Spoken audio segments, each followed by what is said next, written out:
How to delete Twitter account. Hello everyone, this is Sabrina here to help you today. So without any further ado, let's get right into the video.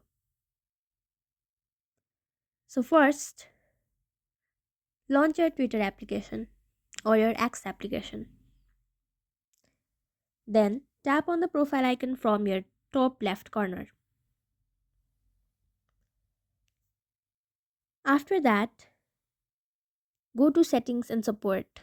Go to settings and privacy. Then go to your account. Here you will see the option deactivate account. Go over there.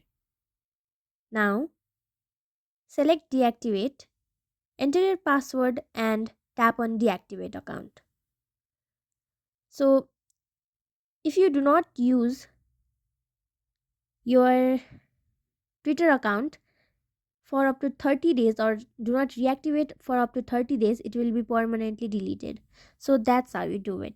Thank you for watching this video. Make sure to like, share and subscribe to our YouTube channel. If you got any questions, comment them down and I'll catch you in the next one.